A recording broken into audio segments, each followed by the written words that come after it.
So I tried to do a live, but my mom needed something, so I needed to help her out. So I'm just going to record this real quick so it don't got to be a long drawn out intro, waiting for people to pop on. So I had this encounter the other day. I had a vision. I was sitting meditating and I saw, I don't know if it was an open vision or if my eyes were closed or what, but I saw a whole visual representation. It was amazing. It was so simple. It was almost nothing. But sometimes that's how it is. Just like a picture speaks 1,000 words. I love the study of symbolism and the use of symbolism, the use of pictures to convey concepts and ideas. Even when I use my words, I'm intentionally trying to paint pictures so that you see something, because it's not my words that's going to impact you, it's what you see. So the better I am able to use words to paint a picture and cause you to see something, it's what you see that's going to make you realize something, not my words. So I saw something, and it didn't necessarily tell me something that I didn't already know, from the things I've learned over the years and stuff, but it put it all into a very simplified, easy to understand picture. Okay. And as much as I love to revelate and go into the deep things of God and the mysteries and all that, it's got to be able to be simplified down so that my kids can understand. If my kids can't grasp it, then, now there's a progression and a time and place for everything, but I want to be able to express what I experience, feel, believe to my kids in a way that they can see it and understand it. Okay. So what I'm about to share right now, remember, so this is it's a multidimensional truth that applies to God, reality, and yourself all simultaneously. It's a fractal pattern that if you can grasp the concept, you'll understand how it's true about God, but it's also true about you because you are as He is. You are in Him, and you're a micro version of Him, her, and what He is, you are on an individualized level. So I'm just going to use some simple drawing, some very, very simple pictures to express something far beyond words. And if you open up your heart, the heart receives, the subconscious mind receives information through pictures and symbols far beyond what words can do. Okay. I personally believe that at least one of the dimensions of the meaning of the word, the seed of the woman will crush the head of the serpent, means that they're coming back to pictures, symbols, images, which was the language of the past. It's the original Proto-Sinaitic Hebrew letters are pictures and symbols. The Egyptian Medo-Neter are pictures and symbols. At one time on earth, we communicated with pictures and symbols. And the reason we communicate with pictures and symbols is because at one time, even before those languages, the way that we understood was through nature, and God communicated to us directly through all things, through a blade of grass, through a tree, through an ant, through a hawk, through a cloud. Everything represented and meant something to us. And so the Spirit communicated to us through the forms and the shapes and the living expressions. Just like we talk about Hebrew living letters, everything in nature was a living expression of life, communicating to us the life that we are. Okay. So the very first thing I saw, it was as if I was hovering above. It was hard to describe what it would have been. It wasn't necessarily waters or energy, or there was no way to describe what it was. There wasn't a reference point for it, but it was just a single field. And I was aware of the fact that it transcends all words because it's before mind. And so it's in this realm of take no thought. There was no thought. And because there's no thought, there's no word that can describe it. Okay, that's the first fundamental thing that we need to understand that there is a realm, or there is an aspect of God and an aspect of you, because you are as God is. There is a realm, there is an essence, there is a being that transcends thought and therefore language and words. And so there is no word that can describe it. There's no word that can accurately capture it or contain it. You can't confine it and define it. That's the first thing to come to grips with, because it causes us to stop trying. All the words we have and all the things that we attribute to God and all the things we call God and say, adjectives about God and qualities and attributes and aspects of God. And we got names and words for everything. We want to put God into words. We want to try to fit God into words, but you can't. And the minute that you can see that and receive that is the minute that you can begin to stop trying. Okay? And because you are born of God and you are as God is, you can also become okay with accepting that what you actually are, a dimension of you, exists beyond the capacity to describe and define. And that right there, that is so huge, because all of us are caught up and entangled in a matrix of words. We want to put a word on everything. We want to be able to describe and define everything. But when you define, you confine. So if God truly is limitless, if God truly is infinite, just that right there contradicts our insatiable desire to describe God and to put God in a box or in a word. To define God is to confine God. To define yourself is to confine yourself within limitations. To say you can put God in a word contradicts the very idea of limitless and infinite. Okay? So what I saw was shown to me truly was infinite and limitless, because there was nothing to compare it to. It was the only thing that existed, and it wasn't a thing. It was existence itself. It was, life and being itself, and there was nothing to compare it to, so there was no word to call it. There was no name to call it.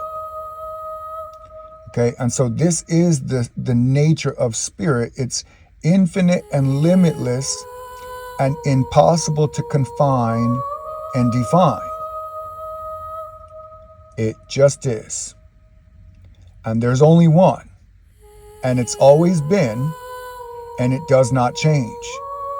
It doesn't change, and it's everywhere, and it doesn't move. It's resting, and it's constant, and it's still, and it's at peace, and it's just being. Okay? There is no movement because it's one. And because it's constant and omnipresent, there's nowhere for it to move to, because it's already there. There's nowhere for it to move to, because it's already there. It precedes everything and all things. It always has been, and it's always been there. Before there was anywhere, before there was anything, this spirit already was and is. And it's not big or small, because there's no space, there's no way to compare it to. There is no big or small, there's no male or female, there's no anything other than the existence of this life. And all of a sudden I saw, it was almost like as if a hand came down and just boom. And right when I saw that, a little dot appeared. And when that dot appeared, it was actually as if ripples, like ripples came forth from it, okay? Now what I became aware of, this is the spirit descending into mind. This is the coming forth of mind. And remember Jesus being baptized in the waters. This is a symbol, spirit descending into mind, okay? Now mind, by its very nature, from the beginning, like mind itself is dual in nature. There is no such thing as, there's no, like there is no mind without duality. There's no mind without polarity. So as soon as that finger came down and touched, and then there was a dot there, I was aware of the fact that suddenly one became two. Because whatever that is one thing, and whatever this is another thing, okay? And this is male, and this is female. So that's where it says, let us make them in our image and likeness, male and female created he them. Okay, so the one spirit descends and brings forth mind and becomes two. One becomes two. So whatever male and female is, okay? So I'm going to tell you. So this is the field, okay? And that is the sower in the field. This is the womb, and that is the sperm in the womb. But in the sperm exists all that its father is. Okay, so this dot not only is like a sperm, but it represents the father, because the sperm is a piece of the father, and the sperm can grow up into what the father is. So this dot represents the father, and this field, this womb, represents the mother. So this is male, this is female, this is Lord, this is lady. Lord and lady become a husband and a bride. Husband and bride become a father and a mother. So what this is a point of reference. That's how we get self. That's how you get the I. Okay, so that dot is the I. And the reason you need that dot, you need a point of reference, because you cannot think or move or do anything without a point of reference to move from, or to think from, or to speak from. Now, we know movement is to get from point A to point B, right? So if you don't got a point A, there can't be no movement. If you don't got a point A, there can't be no activity, there can't be no change. The Gospel of John says, in the beginning was the Word, and the Word was with God, and the Word was God. But when it says word, it's not the word for word. In Spanish, it says, en el principio era el verbo. In the beginning was the verb. Verb is an action or a movement, right? So I'm telling you, there's no such thing as action or movement, because we just saw before there was a dot, I said all is just one. So there is no movement. It just is. But it says, in the beginning was the verb, and the verb was with God. Movement. Okay, so you can't have movement if you don't have a starting point. Now, why is this important? Because I'm not talking about moving your body or moving a vehicle. I'm talking about the movement of your mind. Because I already told you that as soon as that dot hits, we're in the mind. And there's a duality of male and female within the mind. And so, if this dot is the beginning point, or the source or origin of all thought, of all action, okay, then what is this? What is this? And everybody wants to talk about the Father and the Son or the Word of God, but nobody wants to understand that you can't have a word or movement or action or activity in the mind if there's not a space or a container for it to take place within. It's easy to identify the thoughts in your mind, but what is the mind that the thoughts are taking place within? Okay, and that's where you got to understand this. And that's why the waters was already there in the beginning of the Bible when it says the Spirit moved upon the waters. So the waters is awareness. Okay, and so well, the next thing I saw was, okay, so I saw,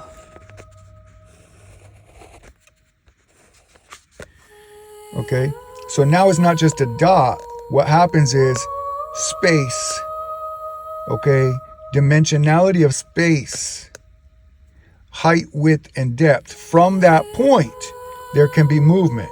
There can be movement in that direction, in that direction, in that direction.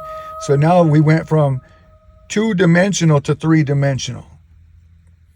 And this takes place within you, okay? Because inside of you, there is a point of reference that you're referring to when you say I. Now, you might have an image in your mind of the way you look in the mirror or what you think other people think about you when you say I, but that's just a mask that's covering this dot inside of you, this point of reference inside of you. You're at the core of your being, your center point.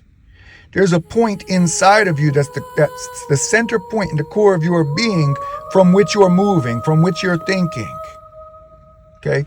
That is your I. And so inside of you, there is a point of light. We know when the sperm hits the egg now, we have video footage and evidence that a spark of light happens at conception. There is a spark, there is a point of light within you at the center and core of your being that you are acting from. And so just like I'm saying on a grand scale, that spirit becomes mind and says, let there be light, and things start coming forth. Okay, but as the Father is, so are you. So now we can see, okay, now we can see that space comes forth. Now, I have shown this before, that this is the oldest symbol on earth. Basically, it means gold and it means the sun. But the reason why it represents the sun is because that is the ball that we see in the sky. Okay, and we look at it and we say that's the sun. But this is the reach of the rays of its light. Okay, and so there's actually a whole solar system within the field of the sun. And you can't separate the light of the sun from the ball that it appears to be coming from. You can't separate. So this sphere of light around it is not separate from the sun. It's an emanation or expression of the sun. So the light is one with the sun. Okay. So the reason I'm saying that is because when I first made this point, and I say that's representing the Father, the reason that I'm saying that's representing the Father, because that's the origin, that's the source of what? Source of what? Of word, thought, frequency, vibration, imagination. Okay?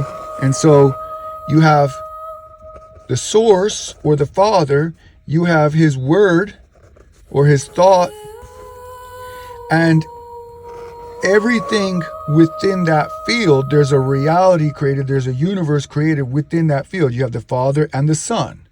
But you can't have the Son without having these waters of this field.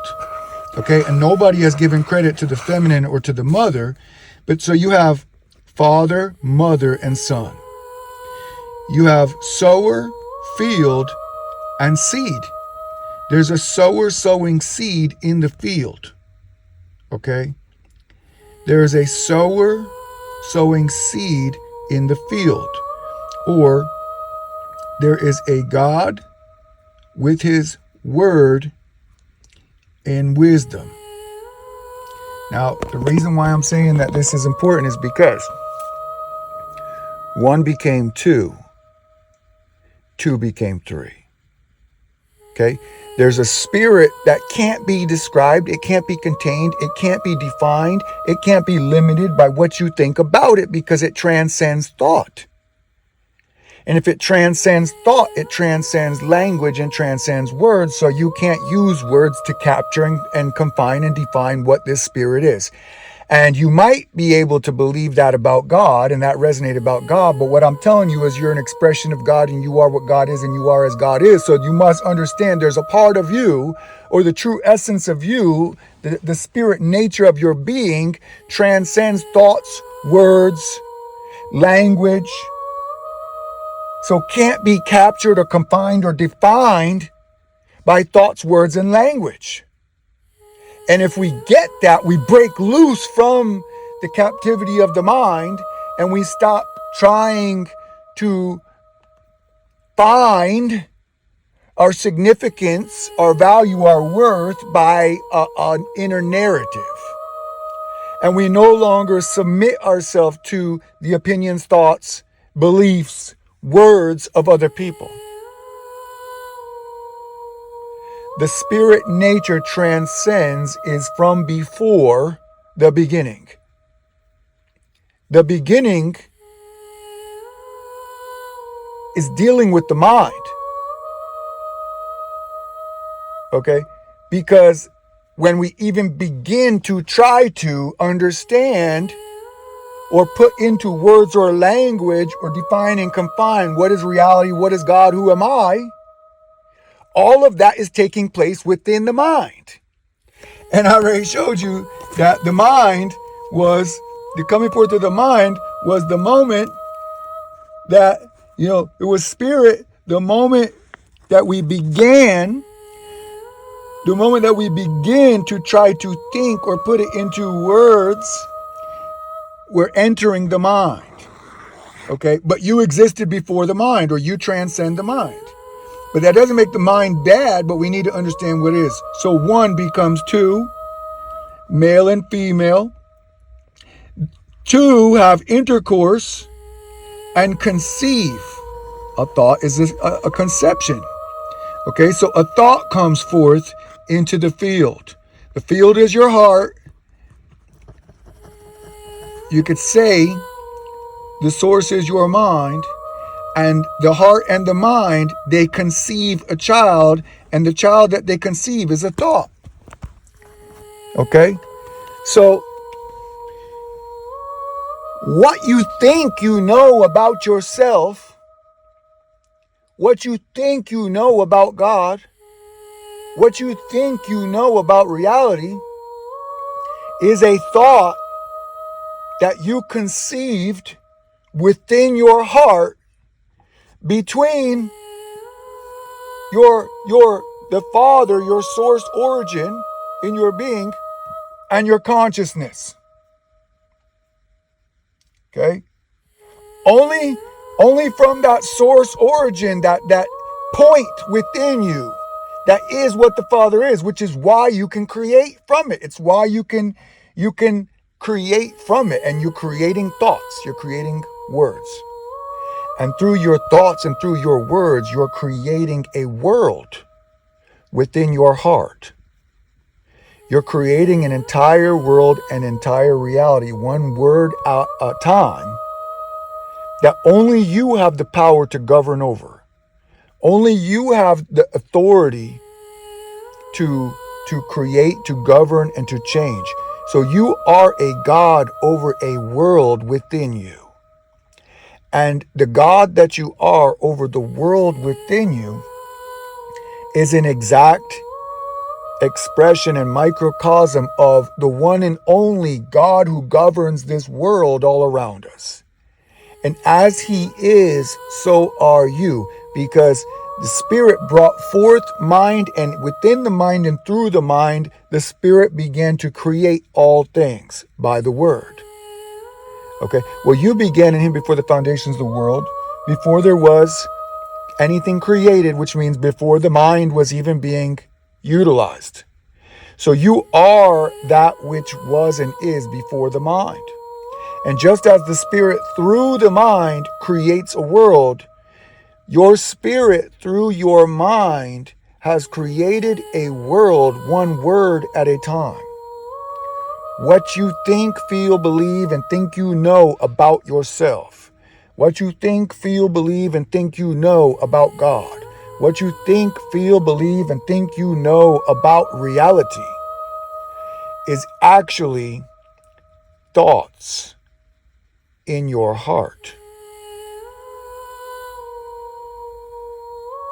And as nice as it is to feel safe and secure, like we know what everything is, if when we say, we know what everything is, what we mean is, I have words and labels for everything and thoughts in my heart about everything, then by definition, we can already see that's not the highest truth.